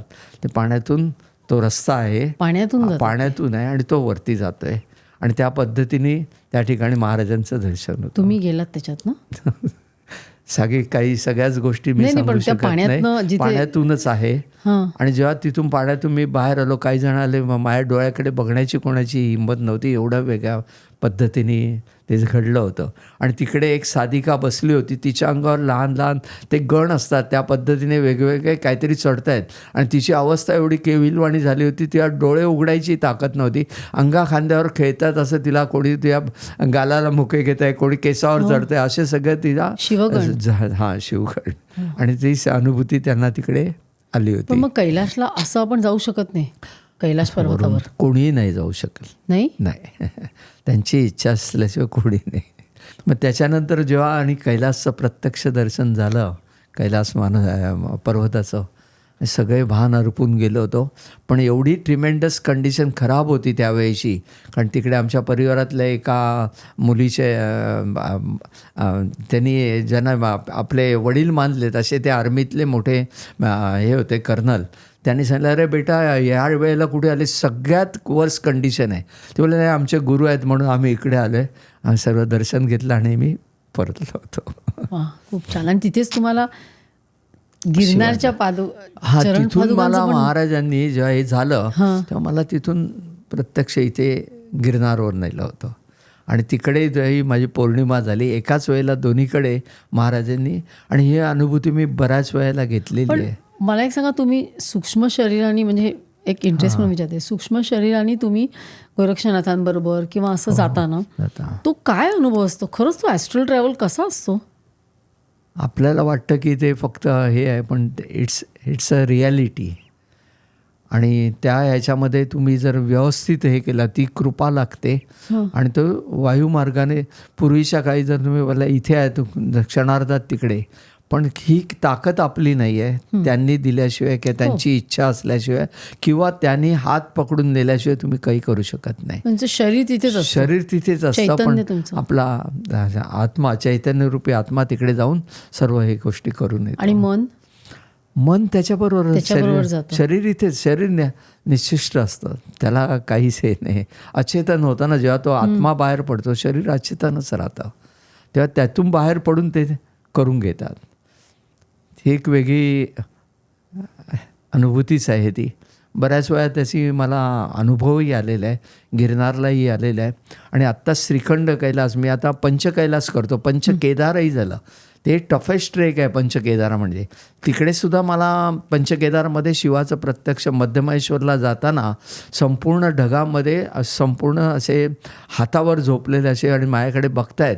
आम्ही चाललो आहे मध्यमहेश्वरला आणि त्यावेळेला ते दर्शन घडलं. त्याप्रमाणे एक चित्रकार आहेत शिवराज म्हणून बांदल, त्यांना जेव्हा सांगितलं 6 महिने त्यांनी घेतलं ते चित्र पूर्ण होईना, शेवटी त्यांना हे केलं, आवाहन केलं की बा मी चित्र काढू तरी कसं. त्यांनी आवाहन केल्यानंतर त्यांना सूक्ष्म रूपात दर्शन झालं आणि मग त्यांनी ते चित्र काढलं, जे आपल्या चौलच्या शिवदत्त मंदिरात आम्ही लावलेलं आहे. 6 महिन्यानंतर ते रेखांकित झालं होतं. पण त्यावेळेचे अनुभव, आणि ते टफेस्ट ट्रेक आहेत पंचकेदार वगैरे. आणि म्हणजे तिकडे तुमच्या कसल्याही प्रकारचं कसलीही फॅसिलिटी नाही आहेत. अक्षरशः ते टेंट म्हटल्यावर ते टेंटमध्ये सुद्धा कसंही किचनच्या बाजूला नुसतं अंतरलेलं आहे, त्याच्यावर झोपायचं. बाजूला रस्ते असे आहेत की रस्त्याने चालायला पायऱ्यासुद्धा नाही आहेत. ते चालत असताना तुमच्या अंगावर काही वेळेला तुम्ही थांबलात तर एका साईडला जरी थांबलात, तुमच्या अंगावर ती जळवं चढत असतात. आणि जळवं अशी आहेत की त्यांना जर 10-12 जळवं चढली, तुमचं सगळं रक्त शोषून घेतील आणि अशी परिस्थिती आहे. मग त्याच्यावर मीठ हे सोल्युशन आहे. मीठ टाकलं की ती जळवं पडून जायची. अशा ह्याच्यात आमची ती यात्रा संपन्न केली गेली. आणि टफेस्ट आहे. आणि तुंगनाथ ते सर्वात हायेस्ट याचं शिवाचं टेम्पल आहे तिकडे तुंगनाथ. आणि त्याच्यापुढे चंद्रशिला 1.5 किलोमीटर, तेही अप्रतिम. पण तेव्हाही एवढा पाऊस, वारा, वादळ आणि काय वेगळंच होतं. आणि तुंगनाथला आम्ही गेलो. तुंगनाथला गेल्यानंतर तिकडे आतमध्ये जेव्हा आम्ही मंदिरात जायचं तर आतमध्ये गर्दी होती. आणि जसं आम्ही गेलो त्या तिकडल्या पुजाऱ्यांना काय वाटलं माहीत नाही, त्यांनी सगळ्यांना बाहेर काढलं आणि मला आत बोलवलं. माझ्याबरोबर 4-5 जण होते, त्यांना बोलवलं. आमच्याकडून अभिषेक करून घेतला, सर्व हे केलं. आणि नंतर पुन्हा बाहेर आलो. पुन्हा ते बाहेर आले. बाहेरच्या सर्व मंदिरात त्यांनी आम्हाला फिरवलं. बोला कभी भी आओ इधर आपके लिए दरवाजा खुला आहे. अशी सगळी वेगवेगळे आनंद त्या ठिकाणी घेतले. आणि पंचकैलासच्या वेळेला सगळ्यात टफेस्ट पंचकैलासमध्ये ओम पर्वत वगैरे ते सर्व आम्ही केलं. नंतर मणिमहेशला गेलो तर आमच्यापैकी एका साधिकेला जवळजवळ मृत्यू योग आलेला होता. कारण संपूर्ण तिकडे जाण्या येण्याचे रस्ते बंद, हेलिकॉप्टरची सेवा बंद, आणि तिकडे गेल्यानंतर खाली पाऊस पडतोय, चिखलातून खाली यायचं, आणि तिकडे तिची ऑक्सिजन लेवल एकदम कमी झालेली, आणि कुठल्याही क्षणी ती असंबद्ध बोलायला लागली होती. असं वाटत होतं ही आता इथेच देह ठेवणार की काय, इथपर्यंत परिस्थिती आली. पण महाराजांच्या आशीर्वादाने तिला कसंबसं करून बाहेर आणण्यात आम्हाला यश मिळालं. अशी सगळी टफेस्ट ट्रेक आहेत. आणि त्याच्यात सगळ्यात कठीण म्हणजे श्रीखंड कैलास आणि किन्नौर कैलास. आणि श्रीखंड कैलासला आम्ही निघालो, आमच्याबरोबर काहीतरी 10-12 जणं होते. आणि त्यावेळेला माझी सातत्याने परिक्रमा आणि हे सर्व चालू आहे. पुन्हा त्याच्या जोडीला प्रवचनं, कारण हे सर्व कार्य महाराजांचं आहे ते मी प्रवचनं आणि भिक्षेद्वारे करतो, त्यामुळे ते अपरिहार्य होतं. आणि त्या ह्याने आम्ही तिकडे निघालो होतो श्रीखंड कैलासला. तेव्हा मला कित्येक रात्री धड झोपही मिळालेली नव्हती. उठायचं दुसऱ्याशी उठायचं, चालू पडायचं, अशी सगळी. त्यामुळे मला प्रचंड झोप येत होती. आम्ही जेव्हा तिकडे चंदीगडला जाऊन एअरपोर्टहून तिकडे त्या जुआंग गाव म्हणून आहे, झौन गाव, त्यांच्यापाशी जाऊन पोचलो. तिकडे आम्ही रात्रभर राहिलो होतो तिकडे, आणि दुसऱ्या दिवशी सकाळी जायचं होतं. पण आम्ही तिकडे एक्सपेक्टेशन होतं म्हणजे 4 वाजता पोचू, पण मध्ये सगळे लँडस्लायडिंग, किन्नौर वगैरेकडेही रस्ते बंद पडलेले, हे झालेले. कसेबसे करून आम्ही रात्री 10-10:30ला तिकडे पोचलो. तिथूनसुद्धा आम्हाला 1 किलोमीटर चिखलातून रस्ता तुडवत त्या हॉटेलपर्यंत पोचावं लागलं. त्या सगळ्याचा डोळ्यावर प्रचंड झोप येते. दुसऱ्या दिवशी उठलो आणि त्यांच्याबरोबर नाईलाजास्तव लवकर निघायचं म्हणून बाहेर पडलो, आणि सर्वजण आम्ही पुढे जायला लागलो. आणि एका ठिकाणी आम्ही थांबलो. तेव्हा मला एवढी प्रचंड झोप येत होती की मी म्हटलं आता मला झोपण्याशिवाय पर्याय नाही. त्या सगळ्यांना म्हटलं आता तुम्ही पुढे चला, मी मागून येतो. पण तिकडे सुबोध म्हणून आपल्या परिवारातला आहे, तो काय पठ्ठ्या माझी पाठ सोडायला तयार नाही, आणि तुम्हाला मी एकटा सोडणारच नाही. म्हटलं आलं काय हे संकट. म्हटलं तू पुढे जा, मी पाठोपाठ येतो, पण तो ऐकायलाच तयार नाही. म्हटलं आता काय करायचं, पुन्हा हा इथे अडकला तर गोंधळ होईल. मग आम्ही दुसरा वाटाडे होते आमच्याबरोबरचे, पोर्टर कम गाईड होते, त्याच्यापैकी एकाने सांगितलं नाही चलो अभि नीचे सोड देते. आम्ही दोघंही आमच्या खाली हॉटेलवर आलो, आणि हे बाकीची मंडळी हळूहळू पुढे चालायला लागली. त्यांना माहीत होतं की मी त्यांना म्हटलं मी तुमच्याबरोबर आहे, काळजी करू नका, आणि त्यांना जाणवत होतं की मी त्यांच्याबरोबर आहे. पण माझं शरीर खाली होतं, आणि रात्री मी झोपलो त्याच्याबरोबर गेलो, आणि संध्याकाळचंच आम्ही झोप काढली मी. आणि मग 2-3 तास झोप मिळाली चांगली तरी मी लगेच फ्रेश होतो. आणि त्यामुळे रात्री पाहिलं तर हा सुबोध पठ्ठ्या एकदम गोरत पडलेला. आणि त्याच वेळेला महाराजांनी सिग्नल दिले की आता वरती जायचं आहे आपल्याला. आणि मी त्यांच्या समवेत निघालो. अक्षरशः आता तुम्हाला ती अनुभूती सांगतो. त्यांच्या समवेत निघालो, आमचा प्रवास चालू आहे. मध्ये पाहतो आहे टेंटमध्ये थकून भागून झोपलेली मंडळी पाहतो आहे. त्यांच्या इथून आम्ही पुढे सरकलो. पुढे सरकत जेव्हा आम्ही तिकडे श्रीखंड कैलासला जाऊन पोचलो, 75 फुटाचा तो रॉक आहे. आणि जायला यायला एवढी कठीण अवस्था आहे तिकडे की कुठेही पायऱ्या तर काय प्रश्नच नाही, कसली फॅसिलिटी नाही. त्या ह्याच्यावरून चढून मी श्रीखंड कैलासला जाऊन पोचलो. समोर तो रॉक होता, पण तो रॉक दिसतच नव्हता. 75 फुटी शिव त्या ठिकाणी प्रत्यक्ष उभे होते. व्याघ्राजीन घातलेलं त्यांच्यापेक्षा उंचीचं त्रिशूळ हातामध्ये होतं, आणि ते सुवर्ण त्रिशूळ होतं. व्याघ्राजून घातले, त्यांचे नेत्र एवढे तेजस्वी होते. त्यांनी जटा ज्या होत्या त्या जटा सोडलेल्या होत्या, पण वरती काही जटांना त्यांनी रुद्राक्ष बांधून अशा वरती ठेवलेल्या होत्या. आणि तिसऱ्या नेत्रातून प्रचंड ऊर्जा किंवा प्रकाश असा बाहेर पडत होता, आणि संपूर्ण कर्पूर कांतीचं रूप होतं. हातात पायात रुद्राक्षाच्या माळा होत्या, बलदंड होत्या, त्यांच्या पोटऱ्यासुद्धा बलदंड दिसत होत्या. असं ते रूप मी त्या ठिकाणी प्रत्यक्ष अनुभवत होतो. अशा याच्यामध्ये मी तिकडे पूजा अर्चा केली आणि पुन्हा माघारी फिरलो. आणि जेव्हा मी इकडे आलो तेव्हा मी माझ्या पायाला माती लागली होती, काही ठिकाणी दगडाने खरचटलं होतं. हा पठ्ठ्या उठला तेव्हा त्याला कसलेही मागमूस झाला नाही.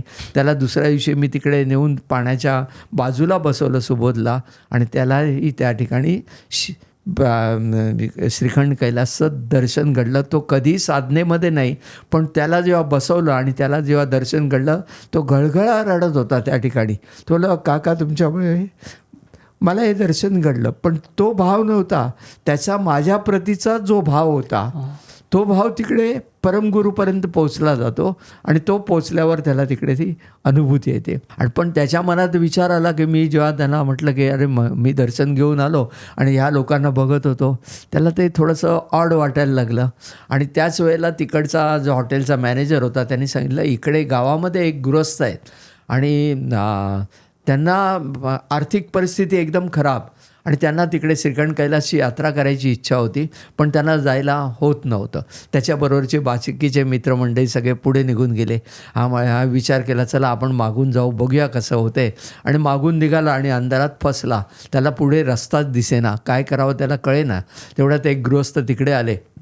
बोला, क्या दर्शनाला जायचं आहे का? आओ मेरे पीछे आओ.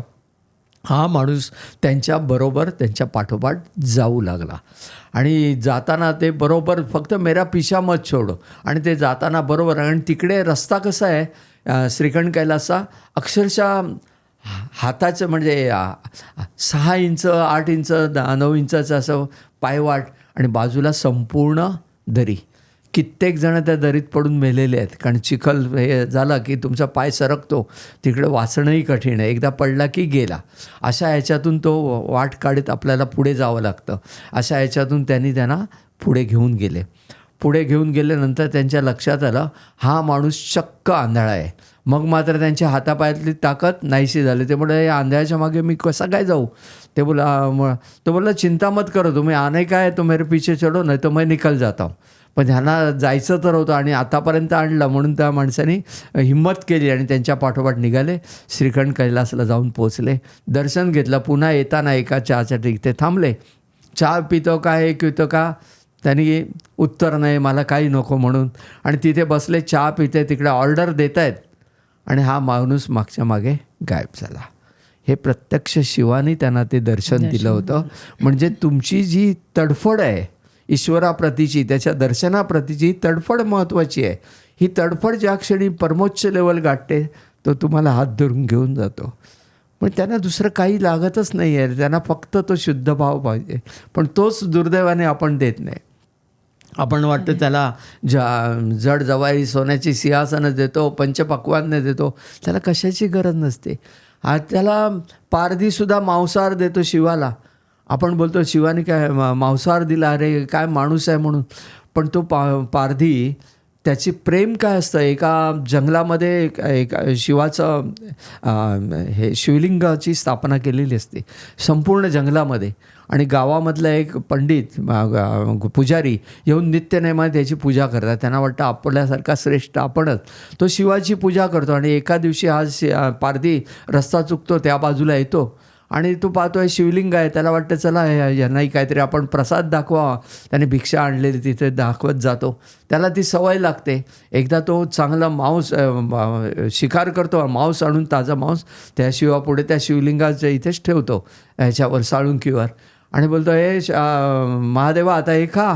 आणि तो निघून जातो. दुसऱ्या दिवशी येतो, पाहतो तर तिकडे मांस तसंच पडलं. अरे तुला आवडलं नाही का? एवढं ताजं मांस तुला दिलं आहे, तुला आवडलं नाही का? आणि तो पुजारी येतो, तो बाहेरून लांबून बघत असतो. तो मांस बघून अगोदर घाबरलेला असतो आणि पुन्हा म्हणे मी पुढे आलो तर हा माणूस आपल्यालाही मारेल अशी भीती वाटते. तो झाडाच्या आडून हे सगळा खेळ बघतोय. हा बसला आहे तिकडे शिवलिंगावर, साळुंकीवर बसला आहे आणि त्याच्याशी वार्तालाप करतो आहे. आणि वार्तालाप करता करता तो बोलतो, अरे हे खायचं ना, तुला काय झालं? आणि तो पाहतो तर त्यांच्या नेत्रातून, एका नेत्रातून रक्त बाहेर पडायला. अरे तुला काहीतरी इजा झालेली दिसते, म्हणून तू खाल्लं नाहीस का? जंगलात जातो, पुन्हा ते काही वनस्पती आणतो, त्या लावतो, त्याबरोबर दुसऱ्या नेत्रातूनही रक्त यायला लागतं. अरे इकडेही सुरुवात झाली का? असं सगळं त्याचे भाबडे भाव असतात. मग त्यांच्या लक्षात हे काय वेगळंच दिसतं. मग तुला दिसत नाही का? थांब मी माझा डोळा, त्याने बाणाने आपला डोळा काढतो आणि त्या ठिकाणी लावतो. तो डोळा लावता तर दुसऱ्या बाजूने रक्त येताना पाहतो. अरे मग तुझ्या दुसऱ्या डोळ्यालाही, तो दुसरा डोळा काढायला जातो आणि तो दुसरा डोळा काढताना पाहतो तर अरे म्हटलं हा डोळा काढला तर मी तुला बरोबर कसा लावेन? मग हा भाव असतो. तो साळुंकीवर बसला आणि शिवलिंगावर त्यांनी पाय लावलेत. बघा, विचार करा कशी भक्ती असते ती. शिवलिंगावर पाय लावलेत आणि मग तो बोलतो थांबा मी आता हे करतो, आणि तो मेजरमेंट घेतो पाय लावून, हा आता मी बरोबर या ठिकाणी अंगठ्याच्या जवळ तुझा डोळा लावू शकतो, अशा रीतीने तो ते करतो. दुसरा डोळा काढायला जातो, प्रत्यक्ष शिव तिकडे अवतीर्ण झालेले आहेत. आणि मग ते पुजारी येऊन शरण जातात.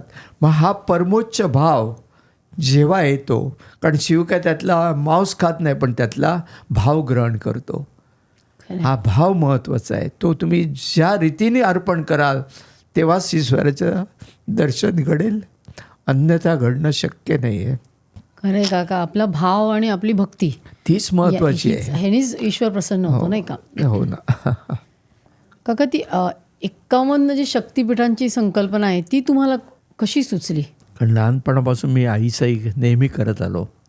नवरात्रात वगैरे उपवास असायचे, प्रचंड नवरात्रात वगैरे करत होतो.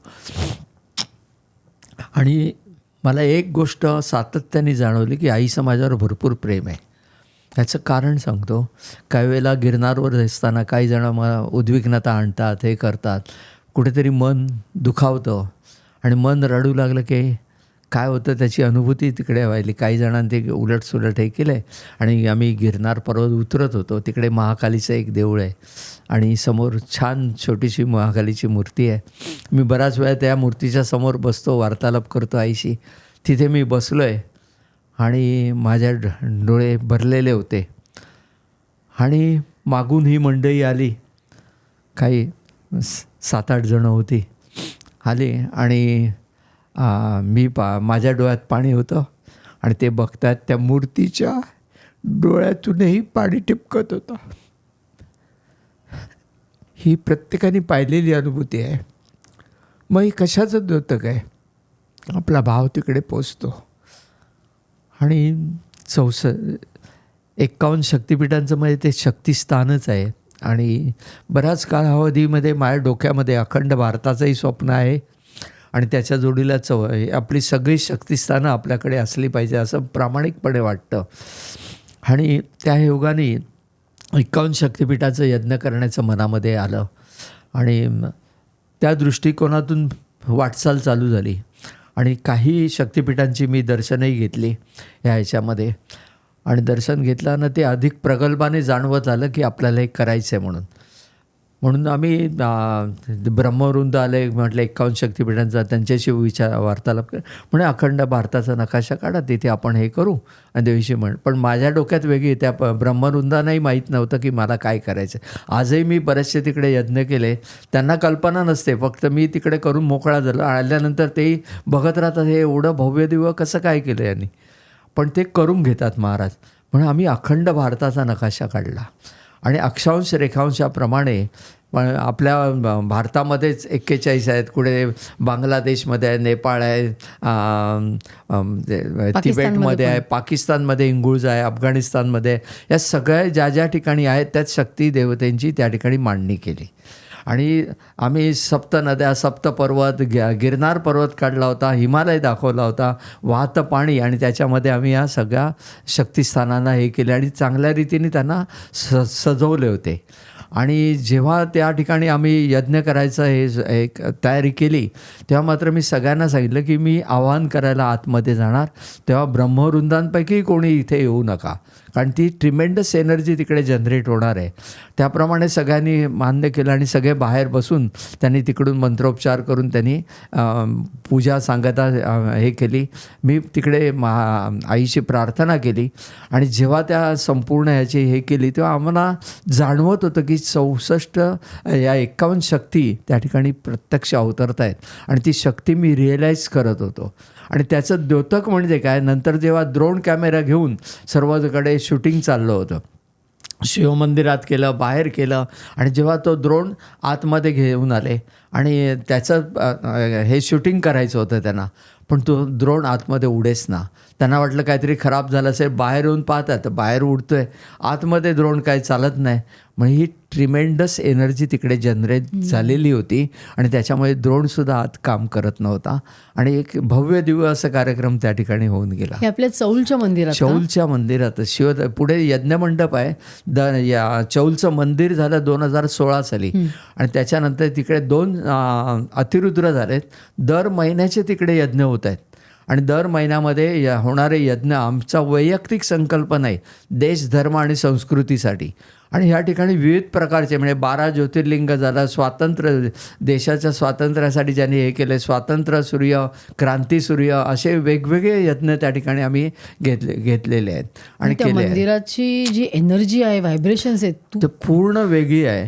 कारण ते प्रचंड मंदिर आहे ते. संपूर्णपणे भिक्षेद्वारे म्हणजे गिरनारवर आता माझ्यापर्यंत 967 प्रवचनं झाली आणि प्रवचनात आम्ही फक्त भिक्षा मागतो. भिक्षेद्वारे जे पैसे येतात त्यातून मंदिर उभारणी केली. मंदिर उभारलं. त्याच्यानंतर दर महिन्याचे यज्ञकर्म, त्याच्या जोडीला मेडिकल कॅम्प घेतो तिकडे. मोठी मोठी ऑपरेशन 800 हार्टची सर्जरी वगैरे आम्ही त्या ठिकाणी केलेले आहेत. डोळ्यांचे तर नित्य चालू आहेत. ऑर्थोपेडिक सर्जन येत आहेत, पेडियाट्रिक येत आहेत, गायनॅक येत आहेत. सर्वांना त्या ठिकाणी आम्ही फ्री औषधं आणि सेवा देतो. अशा रीतीने ते कार्यही तिकडे एका बाजूला चालू आहे. पण म्हणजे महाराजांची अनुभूती घ्यायची तर चौलला दत्त मंदिराला भेट द्यायला दत्त हवी. मंदिरात जे येतात ते वेडे होतात. आता तर तिकडे आणखीन आम्ही दीपस्तंभाची उभारणी केलेली आहे. पाठीमागे अखंड दुनी आश्रमाची 2022 साली केलेली आहे. एक वेगळंच वातावरण तिकडे आहे. तर ते ध्यान शिबिरही ध्यानासाठी आम्ही हे करतो आहे. तिकडे पुढे गोशाळा आणि वृद्धाश्रमही काढण्याचा विचार आहे. जशी हे सर्व भिक्षेद्वारे आम्हाला करायचं आहे आणि हे भिक्षेचा पैसा आम्ही कोणाच्याही घरी जात नाही. हा फक्त तिकडे आम्ही वापरतो. हां, पण आम्ही बघतही नाही काय चाललं आहे, पण लोक त्या ठिकाणी नियोजन करतात आणि चालत आहेत. मोठे मोठे तज्ज्ञ डॉक्टर्स येऊन त्या ठिकाणी सेवा देतात. खूपच छान. काका, मला नेहमी एक प्रश्न पडतो की आपण सगळ्यांनी ज्यांना गुरु मानले, दत्तात्रय महाराज त्यांनी 24 गुरु का केलेत? हे तुम्हा आम्हाला दाखवण्यासाठी ते परमगुरूच आहेत. हो. आणि त्यांनी 24 गुरु केले, 1-2 नाही 24 गुरु. म्हणजे हे तुमचे पृथ्वी आहे, वारा आहे, आकाश आहे, जल आहे, अग्नी आहे, म्हणजे पंचतत्वांनाही गुरु करून बसले. प्रत्येकापासून एक एक गुण उचलला आहे त्यांनी आणि तुम्हाला सांगितलं आहे हा गुण इकडे, याचा गुण हा आहे. अशा पद्धतीने ते दाखवत गेले. पृथ्वीपासून काय तर पृथ्वी सहनशीलता किती आहे पृथ्वीवर. आपण काही करतो त्याच्यामध्ये की ते खणतो, हे करतो, थुंकतो, काही करत असतो, पण बिचारी सहन करते. वारा वाहतोय, मग वारा वाहणारा तो कुठल्याही प्रकारे तो कशाही मोहामध्ये पडत नाही. त्याला तुम्ही अडवायचा, तो आपल्या पद्धतीने चालला आहे, त्याला कोणी अडवू शकत नाही. पाणी हे जलतत्व आहे, जलामध्ये ते स्नेहभाव आहे, तो आपल्या सगळ्यांसाठी समरस होऊन जातो. आकाश अचल आहे, निर्विकार आहे आणि त्याच्याप्रमाणे त्याचं वर्तन चाललेलं असतं. अग्नी तर पावित्र अग्नीचं पावित्र म्हणून आपण देवादिकांना आहुती त्या अग्नीद्वारे देतो, असं चाललेलं आहे. चंद्र सूर्याला त्याने सोडलेलं नाही. चंद्र कसा कलेने वाढत जातो आणि पौर्णिमा आली का पूर्णत्वाकडे जातो आणि नंतर पूर्णत्वाहून पुन्हा तो अमावस्येकडे येतो. त्यात एक चंद्रकला हळूहळू होऊन तो पुन्हा अंधारात हे होतो. पण ह्या ज्या त्याच्या कलेचा आविष्कार आहे, विकार आहेत, तो सर्व आविष्कार त्या ठिकाणी त्याच्या सौंदर्याला बाधक ठरत नाही. कारण चंद्र कशी कोर दिसली तरी आपल्याला ती मनमोहक वाटते, मग ती त्याला बाधक त्याच्या सौंदर्याला ठरत नाही. ह्या सूर्याचंही तेजोमय आहे, सगळ्यांची चांगल्या रीतीने तो कोणावरही पडतो, तो पक्षपातीपणा करत नाही. ते असे मधमाशी आहे, भ्रमर आहे, सर्व यांच्यापासून त्याने एक एक गुण घेतला. पिंगला वेश्येलाही त्याने सोडलं नाही. पिंगला वेश्येलाही त्याने गुरु केलेला आहे. पिंगला वेश्या काय करते, रात्रभर आपल्या ग्राहकासाठी प्रतीक्षा करते. आशा आहे, जोपर्यंत ती आशा आहे तोपर्यंत ती उद्विग्नता आहे. जेव्हा आशा संपुष्टात येते तेव्हा विरक्ती प्राप्त होते आणि ती विरक्ती प्राप्त झाली की ती आशा संपुष्टात आलेली आहे, त्यामुळे ती ईश्वराच्या अधीन झाली आहे. बालक आहे, बालक किती निरागस आहे, बालकासारखं निरागसता आली पाहिजे. ते बालकाची निरागसता त्यांनी अनुभवली आहे. मोहात पडायचं नाही. पतंग बघा दिव्याभोवती फिरत असतो, फिरता तो त्याच्यामध्ये आपला आत्मघात ओढून घेतो, म्हणून तो मोहापासून दूर व्हायचं आहे. एखादा मत्स्य आहे, त्याचा गळ लावला की मत्स्य त्याच्या भोवती फोडतो. मग चवीने आपण बघा तोंडाचे जिभेचे चोचले पुरवतो आणि आपण त्या मृत्यूच्या छायेमध्ये जात असतो. मृग एवढा चपळ आहे, मृग चपळ आहे पण तो काय करतो, संगीताला भुलतो आणि त्याच्यामध्ये फसतो. भ्रमर आहे, भ्रमराच्या बाबतीत काय होतं, तो भ्रमर मोहाच्या पायी तो फुलतो आणि आतमध्ये जाऊन कमळाच्या बागेत धडतो. सूर्यास्त झाला की भ्रमर आत राहतो आणि मग आत्मघात ओढवून घेतो. असे सगळे त्या ठिकाणी दाखवलेले आहेत. आणि हे सर्व पाहत असताना आपल्याला लक्षात येतं, कपोल पक्षी आहे, त्याने संसारातून विरक्ती कशी, त्याच्यापासून अजगराला घेतले, त्यांनी कित्येक जणांना घेतले. भ्रमरकीट, शेवटी तर कोळी आहे, कोळी काय करतो, सगळं भक्षण करतो. आपणच घरटं बनवतो, भक्षण करतो. तसं ईश्वर काय करतो, ही निर्मिती करतोय आणि पुन्हा तो नाशही करतोय. मग ईश्वरेच्छेचा मान ठेवून आपण वर्तन केलं पाहिजे. आणि सर्वात शेवटी भ्रमरकीट दाखवलं आहे. भ्रमरकीट काय, तर एक किडा असतो, तो भ्रमराचा हे करता करता तो स्वतः भ्रमर बनतो. म्हणजे ईश्वराची भक्ती करता करता आपण ईश्वरेच्या याच्यामध्ये वाहून गेलं पाहिजे आणि त्याच्यामध्ये समरस होता आलं पाहिजे. आणि ही समरसता जेव्हा तुम्हाला अध्यात्मामुळे येते आणि मग तेव्हा तुम्हाला ते देवत्व आल्याशिवाय राहत नाही. आणि हे सर्व 24 गुणांचे गुण त्यांनी त्या ठिकाणी दाखवून दिलेले आहेत. खूपच छान. काका, आता आपल्या सर्व काही ज्या प्रेक्षकांना एक छोटासा तुम्ही काय संदेश द्याल की हा मीपणा कसा सोडायचा? मीपणा सोडणं एवढं कठीण आहे कारण तो प्रत्येकामध्ये असतो. मी साधना करतो याचाही मीपण आहे. गिरनारला आहे तर ते सगळेजण बघा वेगळ्या ह्याच्यात असतात की यार मी गिरनार चढतो, असं नाही आहे ते. पण ते समजत नाही बऱ्याच जणांना, सुरुवातीला नाही. पण ते जर कंट्रोल करायचं असेल तर तुम्हाला नामस्मरणाशिवाय पर्याय नाही. अखंड नामस्मरण. आणि आपण कोणी नाहोत, तो मोठा आहे. प्रत्येक गोष्टीचं श्रेय आपण ईश्वराला देता आलं पाहिजे. बस चांगलं आहे ते तुझ्या इच्छेने घडतं, वाईट आहे ते माझं कर्म आहे. आणि जेव्हा तुम्ही ते द्यायची सवय लावता, कारण चांगलं घडलं की आपण बोलतो मी केलं, आणि जेव्हा वाईट घडतं तेव्हा आपल्याशी पक्षपातीपणा करतो. असं नाही आहे ते. आपण आपल्या कर्मानुसार हे चांगलं कर्म करण्याचा प्रयत्न करायचा. नामस्मरण, चांगलं कर्म हे तुम्हाला त्याच्याजवळ घेऊन गेल्याशिवाय राहत नाही. आणि अशा रीतीने आपण तो प्रवास चालू ठेवलात तर हा मीपणा निघून जाईल आणि ईश्वर तुमच्या जवळ येईल. खूपच छान. काका, असं वाटतं की तुमच्याशी फक्त बोलत राहावं आणि इतकं काही समजतं. तुमच्या अनुभूती म्हणजे इतक्या विलक्षण आहेत. तुम्ही इकडे आलात सर्व काहीला, एवढ्या प्रेक्षकांना परत एकदा आम्ही तुम्हाला बोलवून घेतलं दुसऱ्यांदा आणि तुम्ही आमच्या विनंतीला मान देऊन आलात, त्याबद्दल खूप खूप धन्यवाद. जय गिरनारी. जय गिरनारी.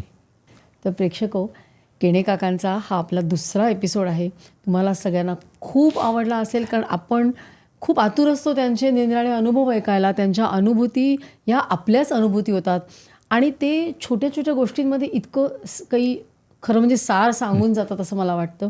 तर तुम्ही नक्की हा जो एपिसोड आहे तो जास्तीत जास्त लोकांना शेअर करा, लाईक करा आणि सबस्क्राईब करायला विसरू नका. तुमच्या ज्या काही प्रतिक्रिया आहेत, तुमचे काही विचार आहेत ते जरूर कॉमेंट्समध्ये लिहा. पुन्हा भेटूया असाच तुमच्या एखाद्या आवडीचा विषय घेऊन. असेच आवडीचे पाहुणे असतील त्यांच्याबरोबर सर्व काहीमध्ये.